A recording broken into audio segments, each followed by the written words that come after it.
नमस्कार बंधुरा welcome to ST unique sports. तो बछरेर शुरूटाई जे एरकम भावे होबे सत्यि आमरा केउ भाबते पारिनी। एकदिके इस्ट बेंगल सिजनेर प्रथम मैचटा जय करे तादेर अभियान शुरू करलो रिलायंस फाउंडेशन डेभेलपमेंट लिगे। मोहनबागान किन्तु प्रथम मैचटाई हेरे गेल रिलायंस फाउंडेशन डेभेलपमेंट लिगे। केकेआर तारा घरेर माठे एकटा ब्रिलियंट जय पेलो और किछुक्षण आगे महेंद्र सिंह धोनीर सेई फिनिशिंग ओफ भाई मनटा जास्ट भरे गेल।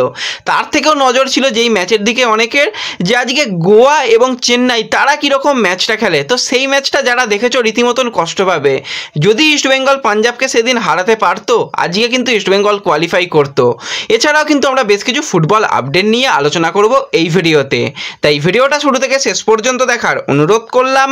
আর ভিডিও ভালো লাগলে সকলে একটা করে লাইক করে 500 লাইকের টার্গেট আমাদের পূর্ণ করে দিও। আর যারা চ্যানেলে প্রথমবার এসেছো মনে করে চ্যানেলটাকে সাবস্ক্রাইব করে পাশের বেল আইকনটাকে অন করে রেখো। আর যারা ফেসবুক পেজ থেকে ভিডিও দেখছো একটু ফেসবুক পেজটাকে ফলো করে নিও, তাহলে তোমাদের প্রিয় দলের খেলার সমস্ত আপডেট তোমরা এখানে পেয়ে যাবে। তো চলো আর দেরি না করে ভিডিও শুরু করা যাক। তো প্রথমেই যদি আমরা একটুখানি আইএসএল এর ম্যাচ নিয়ে কথা বলি তো এই ম্যাচটার দিকে সত্যি সকলে নজর রাখতো। যদি ইস্ট বেঙ্গল আগের দিনে ম্যাচটাকে জিতে রাখতে পারতো, কিন্তু ইস্ট বেঙ্গলের কপালটা ভালো নয়, শেষ ম্যাচটা কিন্তু তারা জিততে পারেনি। যদি জিততো আজকে কিন্তু সরাসরি ইস্ট বেঙ্গল কোয়ালিফাই করতো, কারণ আজকে ম্যাচের যেটা রেজাল্ট হয়েছিল আমরা ভাবছিলাম যে গোয়া কিন্তু চেন্নাইকে হারাবে, গোয়া কিন্তু কখনোই খেলা ছেড়ে দেবে না, সেইভাবেই কিন্তু আজকে গোয়া খেলেছে। প্রথমে রহিম আলী কিন্তু 13 মিনিটের মাথায় চেন্নাইয়ের হয়ে গোল করেছে এবং আমরা ফার্স্ট হাফেই কিন্তু চেন্নাইয়ের একজন প্লেয়ারকে রেড কার্ড দেখেছিলাম, সিচু সিভিকে। তো ওভারঅল কিন্তু 10 জনে বাকি প্লেয়ারদের নিয়ে খেলতে হয়েছিল চেন্নাইকে, আর সেই জায়গাতেই বাজিমাত করে দিয়েছে এফসি গোয়া। বোরজা হেরিরা ভাই কি খেললো আজকে, 33 মিনিটের মাথায় গোল করেছে এবং যতক্ষণ মাঠে ছিল আলাদাই কিন্তু ফুটবল বোরজার কাছ থেকে আমরা দেখতে পেয়েছি। কার্লোস মার্টিনেজ প্রথমে পেনাল্টি থেকে 38 মিনিটের মাথায় গোল করেছে, তারপরেও কিন্তু আরও একটা গোল করেছে 72 মিনিটের মাথায়। আর এই কার্লোস মার্টিনেজকে নিয়ে অনেক কথা হয় যে খুব একটা ছোটাছুটি করে না, কিছু করে না, কিন্তু একজন বক্স স্ট্রাইকার কি সেটা কিন্তু কার্লোস মার্টিনেজ এই বয়সে এসেও দেখিয়ে দিচ্ছে। ঠিকঠাক বল সাপ্লাই পেলেই কিন্তু কার্লোস মার্টিনেজের কাছ থেকে আমরা গোল দেখতে পাই, আজকেও কিন্তু গোল দেখতে পেয়েছি। এছাড়া ব্র্যান্ডন কিন্তু খুব ভালো একটা গোল করেছে এবং 4-1 গোলে কিন্তু আজকে ম্যাচটা জিতে গেছে এফসি গোয়া এবং আজকে ম্যাচ জিতে তারা 45 পয়েন্টে শেষ করলো। তো কালকে কিন্তু মোহনবাগান তারা ঘরের মাঠে খেলবে মুম্বাই সিটি এফসির সঙ্গে। তো সেই ম্যাচটা এবং এবছরের সেরা ম্যাচ লিগ চ্যাম্পিয়ন কারা হবে সেদিকে সকলের নজর তো থাকবেই। যারা পারবে যত সংখ্যক সমর্থক পারবে গিয়ে কালকে মাঠ ভরাও, আলাদাই কিন্তু কালকে ম্যাচ হবে। তো আমারও কিন্তু যাওয়ার মোটামুটি পুরো প্ল্যানিং রয়েছে, যদি শেষ মুহূর্তে কিছু পরিবর্তন না হয় তাহলে কিন্তু কালকে আমি মাঠে উপস্থিত থাকছি এবং ভিডিও আকারে কিন্তু বেশ কিছু জিনিস তোমাদের সামনে অবশ্যই ভালো ভালো জিনিস নিয়ে আসবো। তো অবশ্যই কিন্তু যারা মাঠে কালকে যাবে, মাঠে অনেকের সঙ্গে আশা করি দেখা হয়ে যাবে, তো সকলে কিন্তু মাঠে যেও বাংলার আরেক প্রধান খেলছে তাদের কিন্তু সাপোর্ট করা আমাদের কর্তব্য। তো সকলে মিলে কিন্তু কালকে মাঠে গিয়ে সাপোর্ট করব আমাদের মোহনবাগান সুপার জায়েন্টকে। এরপর যদি আমরা কথা বলি একটুখানি যে মোহনবাগানের আজকে ম্যাচ ছিল রিলায়েন্স ফাউন্ডেশন ডেভেলপমেন্ট লিগে। তো মেন দলের বেশ কিছু প্লেয়ারকে কিন্তু পায়নি এবং সেরকমভাবেই কিন্তু আজকে খুব খারাপ একটা রেজাল্ট হয়েছে।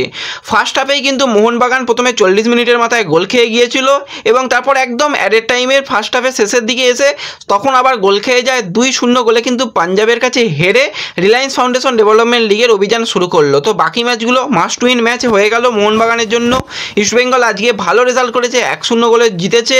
আশা করি পরবর্তী সময় মোহনবাগান ইস্টবেঙ্গল তারা কিন্তু তাদের গ্রুপে চ্যাম্পিয়ন হয়ে পরবর্তী সময় সেমিফাইনাল রাউন্ডে কোয়ালিফাই করবে।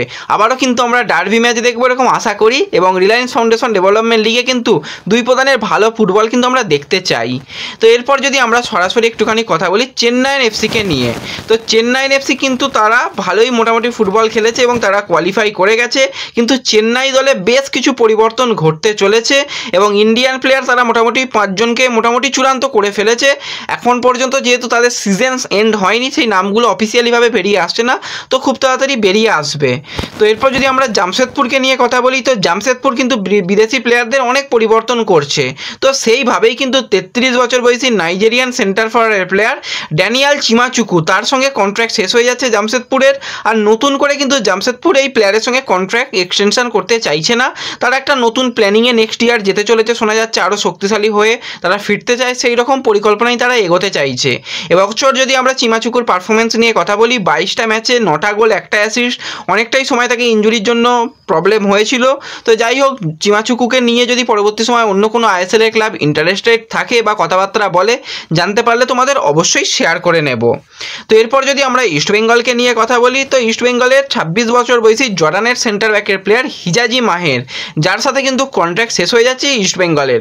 এবার ইস্টবেঙ্গল তো তাকে নেবার ব্যাপারে গ্রিন সিগন্যাল দিয়ে রেখেছে, এক প্রকার কথাবার্তা হয়ে গেছে এবং তাকে ভালো একটা অফার দিয়ে রেখেছে, কিন্তু তার এজেন্ট এত ছোট লোক এজেন্ট, মানে কি বলবো, আজকে হিজাজিকে দিয়ে বলতে গেলে একটা পোস্ট করানো হয়েছে, যেটা কিন্তু এতদিন তার এজেন্ট করছিল। আজকে হিজাজিও মোটামুটি ইস্টবেঙ্গলে তার খেলা ভালো স্মৃতিগুলোকে কিন্তু সব শেয়ার করেছে এবং যে তার এই সিজনটা খুব ভালো কেটেছে সেটা সে শেয়ার করেছে, কিন্তু কোনোভাবেই থ্যাংক ইউ জানায়নি। কিন্তু সেই জিনিসটা তার এজেন্ট, ছোটো লোক এজেন্ট, সে কিন্তু আবার সোশ্যাল মিডিয়াতে দিয়েছে দারুণ এই কাটালো ওই কাটালো, তার মানে কি আরও তার দাম বাড়াতে চায়। তো দেখা যাক, দাম তো তার অবশ্যই ইস্টবেঙ্গল বাড়িয়েছে, তার যেটা 1 কোটি টাকা মার্কেট ভ্যালু হলেও কিন্তু তার প্রাইস আরও বেশি দেওয়া হচ্ছে তাকে এই মানে সামনের সিজনের জন্য। তো আরও যদি বেটার অফার চায় তো কিছু বলার নেই। এবার যদি কোচ তো অবশ্যই রাখতে চায়, যদি তার এজেন্ট এরকম ছোটোলোকপনা করে অন্য কোনো ক্লাবে তাকে দিয়ে দেয় তো আর কিছু করার থাকবে না, কারণ ফ্রি প্লেয়ার যেহেতু এখনও পর্যন্ত সে পেন পেপারে সাইনিং করেনি, আমাদের অপেক্ষা করতে হবে কি হয়। তো আশা করি তার এজেন্ট একটুখানি ইমোশানগুলো বুঝবে ইস্টবেঙ্গলের সমর্থকদের, এবং হিজাজি যেহেতু নিজে থাকতে চায় তো সেক্ষেত্রে তাকে তার পছন্দের ক্লাব, তার পছন্দের কোচের কাছে খেলতে দেওয়াটা তার জন্য অনেক ভালো হবে, কারণ এই সিজনে হিজাজির পারফরমেন্স খুব ভালো। নেক্সট সিজনে যদি অন্য কোনো কোচের আন্ডারে অন্য কোনো ক্লাবে যায় সেটা কিন্তু তার জন্য খারাপ হতে পারে, তো তার এজেন্টেরও ব্যাপারটা বোঝা দরকার। তো ব্যাস এই ভিডিওতে এইটুকুই আলোচনা করার ছিল। ভিডিও ভালো লাগলে ভিডিওতে লাইক করে দিও, চ্যানেলে প্রথমবার এলে চ্যানেলটাকে সাবস্ক্রাইব করে দিও, ফেসবুক পেজ থেকে ভিডিও দেখলে ফেসবুক পেজটাকে ফলো করে নিও এবং ভিডিও একটু সকলের সঙ্গে শেয়ার করে দিও। তো দেখা হচ্ছে পরবর্তী ভিডিওতে, ধন্যবাদ।